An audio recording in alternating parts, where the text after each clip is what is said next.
Hello everyone, welcome back to the channel एडूटी once again. आप में से काफ़ी सारे स्टूडेंट हैं जिन्होंने भी फर्स्ट राउंड में पार्टिसिपेट किया है for UP BSc nursing counselling 2022। उन लोगों को बहुत सारे डाउट्स हैं, जिसमें से दो मेजर डाउट्स हैं दैट सेकेंड राउंड काउंसलिंग कब तक स्टार्ट होगी, एंड दूसरा ये दैट अगर फर्स्ट राउंड में किसी को कोई कॉलेज अलॉट हुआ है एंड वो पसंद नहीं है तो अपग्रेडेशन का क्या प्रोसेस रहेगा। तो इस वीडियो में मैं आप लोगों के साथ ये दोनों ही डाउट्स क्लियर करूंगी, तो वीडियो को लास्ट तक ज़रूर देखना ताकि आप लोगों का कोई भी डाउट ना रह जाए और सारे डाउट्स क्लियर हो सकें। ठीक है, तो सबसे पहले तो जिसको भी कोई भी कॉलेज अलॉट नहीं हुआ है तो वो सेकेंड राउंड काउंसलिंग का वेट करें। जैसे ही सेकेंड राउंड काउंसलिंग का शेड्यूल आता है आप लोग फिर से अपनी चॉइस फिलिंग करिएगा, फ्रेश चॉइस फिलिंग होगी, देन हो सकता है फिर वहाँ पर आप लोगों को कोई ना कोई कॉलेज अलॉट हो जाए। एंड जैसा कि आपको पता है दैट फर्स्ट राउंड काउंसलिंग में जितने भी एलिजिबल स्टूडेंट्स थे उन सभी ने पार्टिसिपेट किया है, तो हो सकता है सेकेंड राउंड काउंसलिंग में जो अनक्वालिफाइड स्टूडेंट है वो भी पार्टिसिपेट कर पाएंगे। तो इसके लिए जब नोटिस आएगा तो उसमें क्लियर हो जाएगा। अब बात करते हैं उन स्टूडेंट्स की जिन्होंने फर्स्ट राउंड काउंसलिंग सक्सेसफुली करवा ली है, उन्हें कॉलेज भी अलॉट हो चुका है बट वो सेटिस्फाइड नहीं है अपने कॉलेज से। मतलब आपको कोई कॉलेज मिला है लेकिन आप वो कॉलेज लेना नहीं चाहते हो और आप चाहते हो कि आप सेकेंड राउंड में पार्टिसिपेट करो, तो उसका क्या प्रोसीजर रहेगा।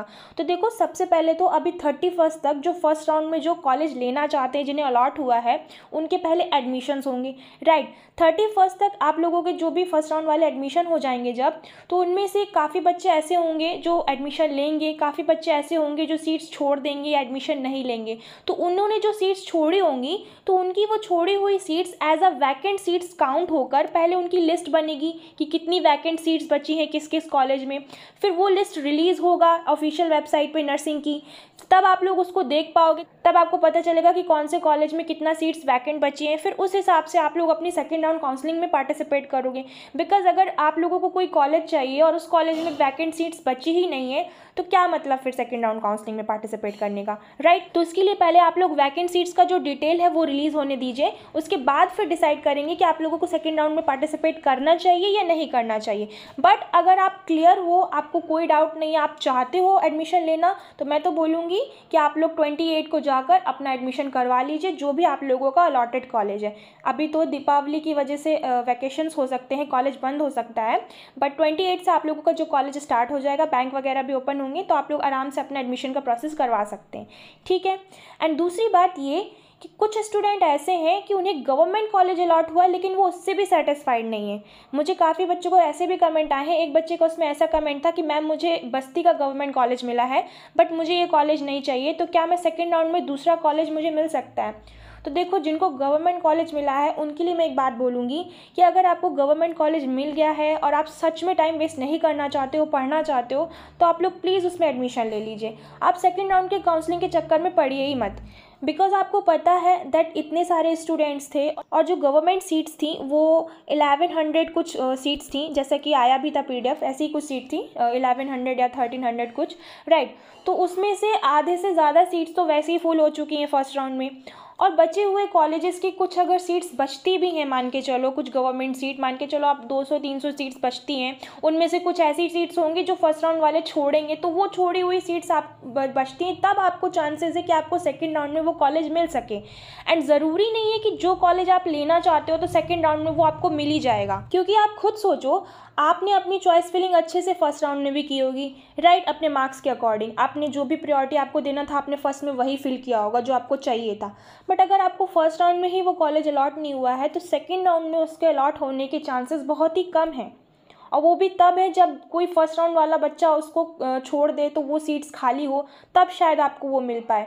तो पॉसिबिलिटी कम ही है कि आप लोगों को सेकेंड राउंड में कोई अच्छा गवर्नमेंट कॉलेज मिल पाएगा। तो गवर्नमेंट अच्छा कॉलेज मिल जाएगा सेकेंड राउंड में, इसकी पूरी श्योरिटी नहीं है। मैं ये नहीं बोल रही हूँ कि इम्पॉसिबल है, लक वाइज अगर किसी को मिल भी जाता है सीट वैकेंट्स होने की वजह से तो अच्छी बात है, बट अगर मेजर स्टूडेंट सभी सेकेंड राउंड में जाएंगे तो फिर वहाँ पे फिर से कॉम्पिटिशन होगा, फिर से आपको कॉलेज अलॉट नहीं हो पाएगा।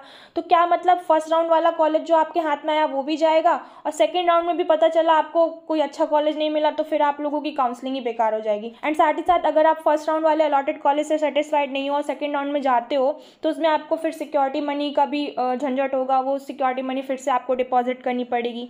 ठीक है, तो ये सारी प्रॉब्लम्स भी आपको फेस करनी होगी। तो आप लोग पहले जो भी आपको गवर्नमेंट कॉलेज अलॉट हुआ है उस पर थोड़ा सा सोच विचार करिए, एंड फिर भी अगर आपको लगता है तो फिर आप लोग करवा लीजिएगा। लास्ट डिसीजन आपका ही है कि आपको क्या करना है, बट मैं मैं सिर्फ यहाँ पे एक सजेशन दे रही थी, ठीक है। जिसका बिल्कुल ही अच्छा कॉलेज नहीं है तो वो सोच भी सकता है एक बार को कि सेकेंड राउंड में दूसरा कॉलेज ले ले, बट अगर आपको ठीक ठाक गवर्नमेंट कॉलेज अगर मिल गया है तो आप लोग उस कॉलेज को एक्सेप्ट कीजिए, एंड जैसा भी वो कॉलेज है अच्छा ही होगा, बिकॉज गवर्नमेंट नाम एक बहुत बड़ी चीज़ होती है। गवर्नमेंट कॉलेज के लिए लोग मरते हैं कि हमें गवर्नमेंट कॉलेज मिल जाए। यहाँ पर जिसको प्राइवेट मिला है उससे पूछो, और आपको तो एटलीस्ट गवर्नमेंट कॉलेज मिल रहा है। तो आप लोग सेकेंड राउंड के लिए मत ही परेशान हो, मैं तो बोलूँगी, बाकी जैसी आपकी मर्ज़ी, ठीक है। एंड सबसे पहले काफ़ी बच्चे ये भी पूछ रहे हैं कि सेकेंड राउंड काउंसलिंग कब तक स्टार्ट होगी। तो जैसा कि मैंने अभी बताया कि 31 तक आप लोगों को जो फर्स्ट राउंड वाले स्टूडेंट हैं उनका एडमिशन होगा। उसके बाद वैकेंट सीट्स की डिटेल आएगी। जब तक वैकेंट सीट्स की डिटेल नहीं आ जाती, सब कुछ नहीं हो जाता, तो तब तक जो सेकेंड राउंड की चॉइस फिलिंग है वो हो ही नहीं सकती, राइट। तो आप मान के यही चलो कि 31 अक्टूबर के बाद ही आप लोगों का सेकेंड राउंड का प्रोसेस होगा, या आप ये भी बोल सकते हो कि नवंबर फर्स्ट वीक तक आप लोगों का जो सेकेंड राउंड की प्रोसेस है वो स्टार्ट हो जाएगी। बाकी जैसा भी होगा, नोटिस आता है या डेट्स आती है, मैं आप लोगों को इन्फॉर्म करती रहूँगी, ठीक है। एंड अब बात करते हैं जो लोग फाइनली डिसाइड कर चुके हैं सेकेंड राउंड में पार्टिसिपेट करने का, तो उनका क्या प्रोसीजर रहेगा। कुछ बच्चों के ये भी डाउट्स हैं कि मैम सेकेंड राउंड में पार्टिसिपेट करने के लिए क्या हमें फर्स्ट अलॉटेड कॉलेज में एडमिशन लेना ही होगा, बिना एडमिशन लिए क्या हम सेकेंड राउंड में पार्टिसिपेट नहीं कर सकते, एंड सिक्योरिटी मनी वगैरह का कैसा क्या रहेगा, हमें फिर से डिपॉजिट करनी पड़ेगी क्या। तो वो सारे डाउट्स अभी मैं क्लियर करती हूँ। ऑल्दो उससे रिलेटेड DGME ने पूरा गाइडलाइंस नोटिस ही रिलीज़ किया था जिसमें सारे पॉइंट्स क्लियर होते हैं रीशफल से रिलेटेड। काफ़ी लोगों को रीशफल का मतलब नहीं समझ में आ रहा, तो मैं वो नोटिस आप लोगों से फिर से दिखा देती हूँ। चलिए, उसमें सारे पॉइंट्स क्लियर हो जाएंगे। तो ये गाइडलाइंस से रिलेटेड नोटिस आया था जहाँ पर आपके सारे सिक्योरिटी फ़ी से रिलेटेड और फर्स्ट राउंड सेकेंड राउंड से जो भी रिलेटेड क्वेश्चन है वो क्लियर होंगे। तो पॉइंट नंबर 4 से इम्पॉर्टेंट है आप लोगों के लिए, तो मैं यहाँ से एक्सप्लेन करती हूँ। पॉइंट नंबर 4 यहाँ पे आपसे बोल रहा है, यदि अभ्यर्थी द्वारा प्रथम चक्र की काउंसलिंग पश्चात आवंटित संस्था में प्रवेश नहीं लिया जाता है तो जमा सिक्योरिटी मनी जब्त कर ली जाएगी। मान लीजिए आपको फर्स्ट राउंड काउंसलिंग में कोई कॉलेज अलॉट हुआ, लेकिन आप उस अलॉटेड कॉलेज में प्रवेश यानी एडमिशन नहीं लेते हैं, तो उस केस में जो आपका सिक्योरिटी मनी है वो जब्त कर लिया जाएगा। फिर आपके 5000 रुपीज़ रिफंड नहीं होंगे, ठीक है। यदि अभ्यर्थी काउंसलिंग के द्वितीय चक्र में प्रतिभाग करना चाहता है तो उसे पुनः सिक्योरिटी मनी जमा करनी होगी। एंड अगर आप सेकंड राउंड में फिर पार्टिसिपेट करना चाहते हो, आपको फर्स्ट कॉलेज अलॉट हुआ, आप उसमें एडमिशन नहीं ले रहे हो और फिर सेकंड में भी पार्टिसिपेट करना चाहते हो, तो उस केस में फिर आपको फिर से सिक्योरिटी मनी डिपॉजिट करना होगा।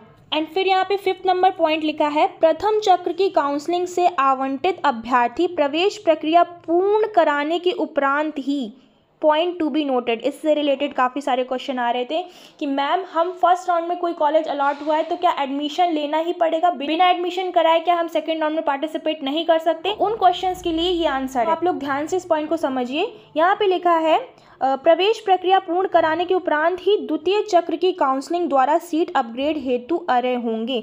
मतलब आपको फर्स्ट राउंड में अगर कोई कॉलेज अलॉट होता है तो आपको पहले वहाँ एडमिशन लेना होगा, उसके बाद अगर आप सेटिस्फाइड नहीं हो तब आप सेकेंड राउंड काउंसलिंग में अपग्रेडेशन का जो प्रोसेस होगा, जो आप लोगों का चॉइस फिलिंग होगी, फ्रेश चॉइस फिलिंग, तभी आप उसमें पार्टिसिपेट कर सकते हो।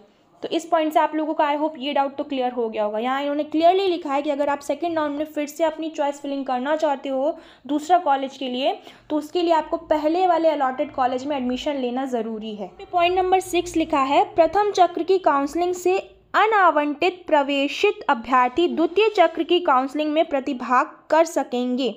फर्स्ट राउंड काउंसलिंग में जिसको कोई कॉलेज अलॉट नहीं हुआ है, कोई सीट अलॉट नहीं हुई है, तो वो सेकेंड राउंड में आराम से पार्टिसिपेट कर सकते हैं तथा उन्हें पुनः धरोहर धनराशि जमा करने की आवश्यकता नहीं है। एंड आपको कोई कॉलेज ही अलॉट नहीं हुआ है तो उस केस में आप सेकेंड राउंड में पार्टिसिपेट कर पाओगे और आपको सिक्योरिटी मनी डिपॉजिट करने की कोई ज़रूरत नहीं है। फिर यहाँ पे पॉइंट नंबर 7 आपसे बोल रहा है, प्रथम चक्र की काउंसलिंग से आवंटित सीट पर कोई भी अभ्यर्थी द्वितीय चक्र की काउंसलिंग द्वारा रीशफल कर सकता है।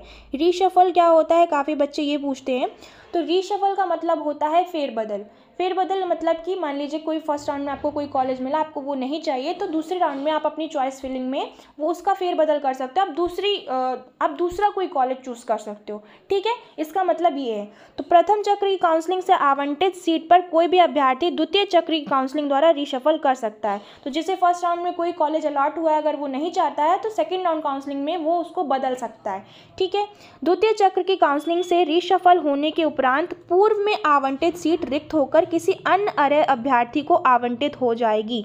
मतलब अगर सेकेंड राउंड में आप पार्टिसिपेट करते हो और अपना फर्स्ट वाला कॉलेज चेंज करते हो, रीशफल करते हो, तो जो फर्स्ट कॉलेज अलॉट हुआ है उसको खाली मानते हुए दूसरा बच्चा जो पार्टिसिपेट करेगा काउंसलिंग में उसको वो सीट दे दी जाएगी। इसीलिए मैंने बोला कि जिसे भी गवर्नमेंट कॉलेज मिला है तो वो सोच समझ कर ही सेकेंड राउंड में पार्टिसिपेट करे, क्योंकि क्या पता सेकेंड राउंड में भी आपको डिजायरस कॉलेज ना मिले और फर्स्ट राउंड वाला भी आपके हाथ से चला जाए। फिर लिखा है अतः द्वितीय चक्र की काउंसलिंग से आवंटित सीट पर प्रवेश लेना अनिवार्य होगा। फिर सेकेंड राउंड काउंसलिंग में जो आपको फाइनल कॉलेज अलॉट होगा तो उसमें आपको एडमिशन लेना ही होगा। 8 नंबर पॉइंट यहाँ पे है, रीशफल न होने की दशा में अभ्यर्थी द्वारा प्रथम काउंसलिंग से प्रवेश ली गई सीट यथावत बनी रहेगी। जो रीशफल नहीं करवाएगा, मतलब जो फेरबदल नहीं करेगा अपनी सीट्स में, तो जो फर्स्ट राउंड में आप लोगों को सीट मिली है वही आपकी सीट एज इट इज रहेगी। फिर आप उसी कॉलेज में अपना एडमिशन लोगे, ठीक है। तो वो तो 31 तक अभी आप लोगों के एडमिशन फाइनल हो ही जाने हैं वैसे भी।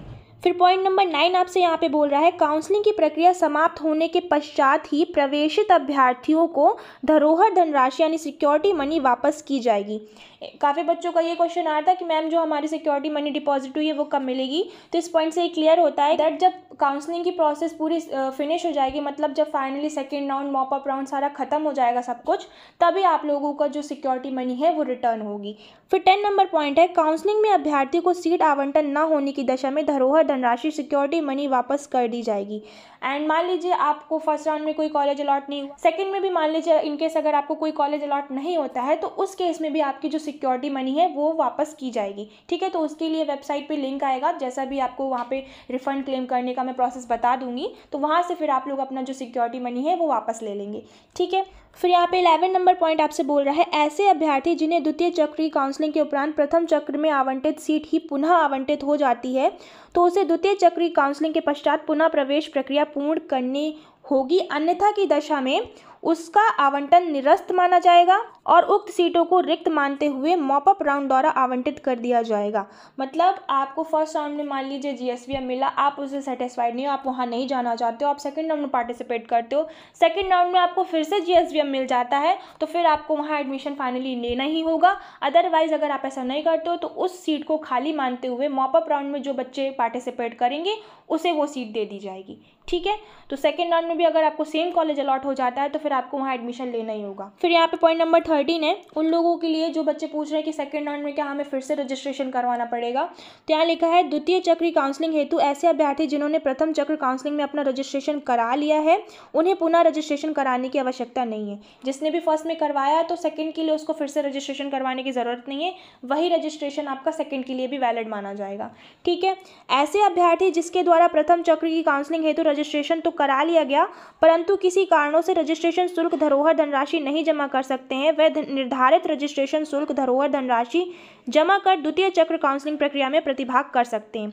एंड कुछ स्टूडेंट्स ऐसे भी हैं जिन्होंने फर्स्ट राउंड में रजिस्ट्रेशन तो करवा लिया था बट किसी रीजंस की वजह से वो लोग सिक्योरिटी मनी वगैरह डिपॉजिट नहीं कर पाए थे और पार्टिसिपेट नहीं कर पाए थे। तो उस केस में जब सेकेंड राउंड का शेड्यूल आएगा तो आप लोग जैसा भी प्रोसेस रहेगा उसमें सिक्योरिटी मनी वगैरह डिपॉजिट करके फिर से उसमें पार्टिसिपेट कर सकते हैं, चॉइस फिलिंग करेंगे एंड फिर आपको सीट अलॉट होगा, ठीक है। देन यहाँ पर पॉइंट नंबर आपसे 15 बोल रहा है, ऐसे अभ्यर्थी जो प्रथम चक्र की काउंसलिंग में रजिस्ट्रेशन नहीं करा सके वह अभ्यर्थी पंजीकरण शुल्क व सिक्योरिटी मनी जमा कर द्वितीय चक्र की काउंसलिंग हेतु अपना पंजीकरण करा सकते हैं। और कुछ स्टूडेंट्स ऐसे भी हैं जिनका फर्स्ट राउंड में रजिस्ट्रेशन ही नहीं हुआ था एंड वो मोस्टली स्टूडेंट वो हैं जो अनक्वालिफाइड स्टूडेंट थे या एलिजिबल नहीं थे, उन्हीं का रजिस्ट्रेशन नहीं हो पाया था। तो उनका फ्रेश रजिस्ट्रेशन होगा, सेकेंड राउंड में फ्रेश चॉइस फिलिंग होगी एंड फिर आप लोग अपना आगे का काउंसलिंग का प्रोसीजर कंटिन्यू कर पाएंगे, ठीक है। सो इतने ही पॉइंट से आप लोगों के सिक्योरिटी मनी और जो भी ये सेकंड राउंड और फर्स्ट राउंड काउंसलिंग से रिलेटेड जो डाउट्स था, इन पॉइंट से आई होप आप लोगों के सारे डाउट्स क्लियर हो गए होंगे। एंड फिर भी अगर कोई आपका डाउट रह जाता है बाय चांस तो आप लोग मुझे कमेंट सेक्शन में कमेंट करके पूछ सकते हैं। बाकी जब भी सेकंड राउंड काउंसलिंग की जो भी डेट्स वगैरह आती हैं या वैकेंट सीट से रिलेटेड कोई इन्फॉर्मेशन आती है वेबसाइट पे तो मैं आप लोगों को टाइम टू टाइम वीडियो और टेलीग्राम चैनल के थ्रू इन्फॉर्म करती रहूँगी। So make sure don't forget to subscribe my channel, also press the bell icon for more such update. Thanks for watching this video. It's the new wave, turn it up, I'm in the backseat chilling with your girl, what's up? She wanna talk all day, but I'm not in the mood. I'm trying to dance all night, I got something to do. I make hits for the people at home in their rooms, looking for a reason to get out of it soon. Found me on the internet just making some moves. Now I'm going up, CNN on the news. She gon' shake, shake, shake like a bottle, she popped that, I'm off that.